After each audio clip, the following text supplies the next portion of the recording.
Have you ever heard the expression to start off on the right foot? Well, Halo's hardest level on Legendary, the infamous Gravemind, does the exact opposite, starting off on a foot that will kick you hard in the face repeatedly. Let's chat about why it's so difficult. Even when you know what you're doing, it's highly likely you will spawn in and immediately die multiple times, stuck in your very own infuriating Halo-infused Groundhog Day as a pair of brutes kill you over and over again. Brutes! The faster you can kill those brutes, the better.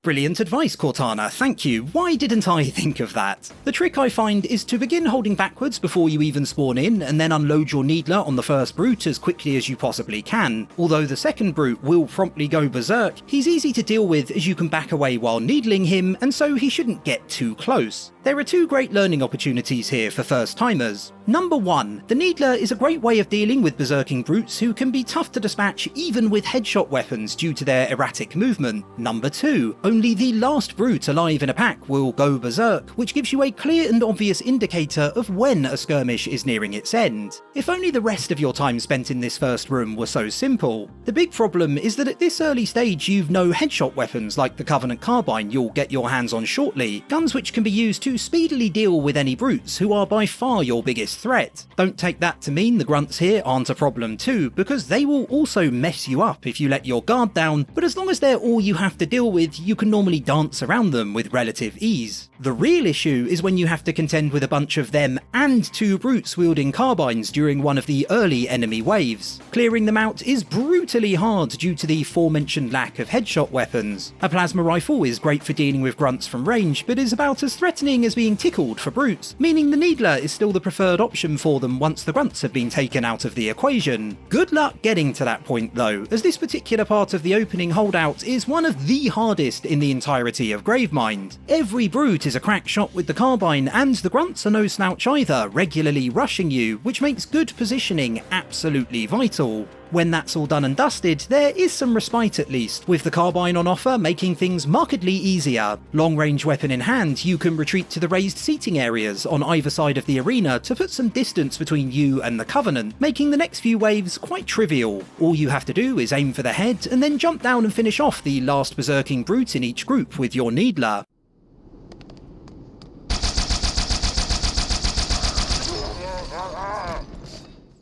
Just be sure you watch out for the brutes who enter the fray from above as well. When what is perhaps the most difficult section in the most difficult Halo mission is out the way, the few encounters after leading up to the first grav lift are less taxing. That's not to say there aren't a lot of grunts and brutes to deal with, but because you're better equipped and the Covenant are generally always in front of you rather than appearing on all sides, it's a much welcome, slightly less punishing minute or two. Keep calm, stay back and aim for the head and you'll be a-okay, and that is the rule of thumb for most firefights moving forward. The same is true of the 2 rooms at the bottom of the grav lift. You just need to let the Covenant come to you so you don't get surrounded and hit your headshots. I think it's fair to say that everything after the nightmare start in the council chamber up to this point has been plain sailing comparatively. The prison is up next however, and it is a section right up there with the opening in terms of difficulty. You go down another grav lift and find yourself surrounded. 2 brutes have their backs turned to you, with plenty of jackals and grunts posted further away on either side of the area. The trick here is figuring out how to kill the brutes as quickly as you possibly can without getting melted by the rest of the Covenant's forces on either side.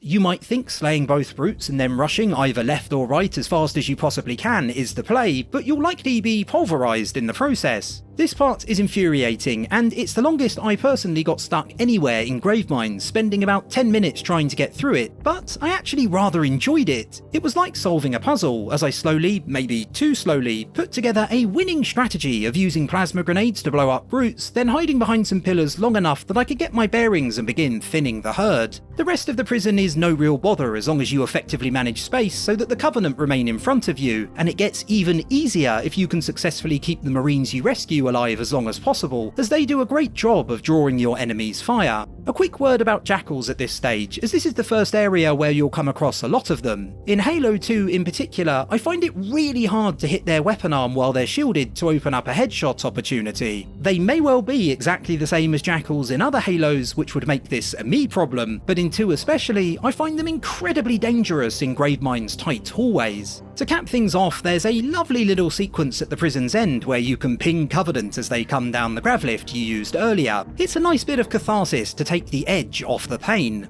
Multi-faction battles are commonplace from this point onwards as the Great Schism begins proper, and like with any argument between third parties, be it 2 of your mates or several fearsome alien species, the best thing to do is sit back and not get involved, and then get rid of any stragglers with a hail of gunfire, although please only apply that to the second example given. Speaking of frightening foes, there are also 2 hunters blocking your route forward. They may seem like an insurmountable challenge, but they can be dealt with smoothly-ish by dual-wielding brute plasma rifles and unloading into their backs like a big brave Spartan. Mercifully, it's only them you have to worry about too, which won't be the case later on. To quickly recap, so far you've had to get past a torrid introduction, the prison from hell, and 2 hulking hunters. Surely it can't get any worse, I hear you ask. Yes, it can. You haven't met any jackal snipers yet, and there are several of them awaiting your arrival in the first of 2 rocky areas you'll explore during Gravemind.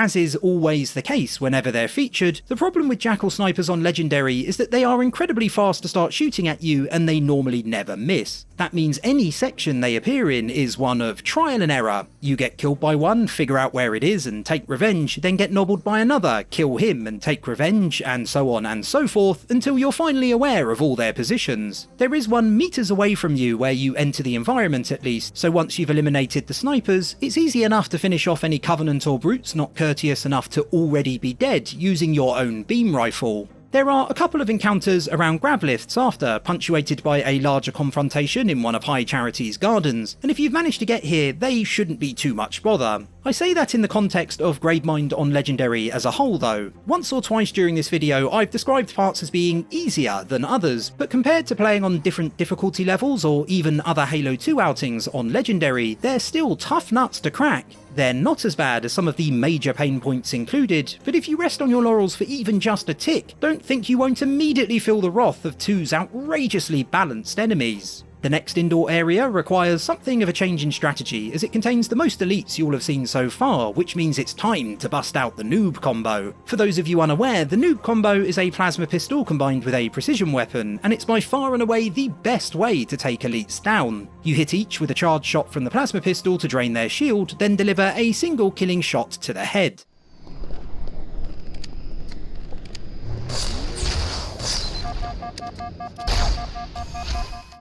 Hanging Gardens are on the menu again after, but as long as you're carrying a carbine, a beam rifle, or both, everything should be fine and dandy. The second rocky area along your path is thankfully much less trouble than the first 2 due to the absence of jackal snipers. As long as any Covenant in the vicinity are dealt with, you can sit back with long-range weapons and have a good old time. Just make sure you don't miss the grunt who storms in from the opposite end with a fuel rod cannon, as the cheeky little beggar is surprisingly accurate.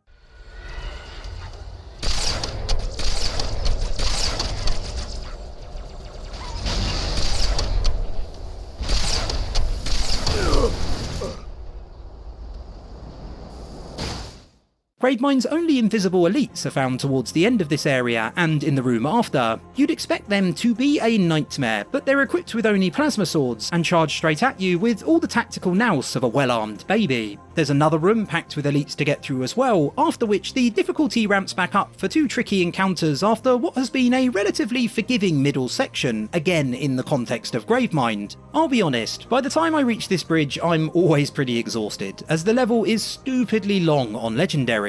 Assuming you don't use skips or any cheese strategies, which I never would as I'm a man, not a Mjolnir-clad mouse, it's a war of attrition which could take you an hour, 2, or even more depending on how quickly you're able to adapt to the challenge. bridge. The bridge is another slog. It's bad enough clearing out all the Covenant to begin with, and I'd imagine many were punching the air in pure elation as they neared its other end. You're in for a shock, however, with 2 hunters and lots of grunts and elites arriving through the door ahead while drones lay the smacketh down from behind. By the by, Bungie throws in enemies at your rear a number of times during Gravemind, and it is zero fun every time. The optimal strategy here, I find, is to run back the way you came and let everyone fight it out. Then any grunts and elites can be sniped, leaving only the hunters. Hopefully your memory is in good working order and you remember where enemies have been dropping fuel rod cannons, as they can then make light work of the hunters.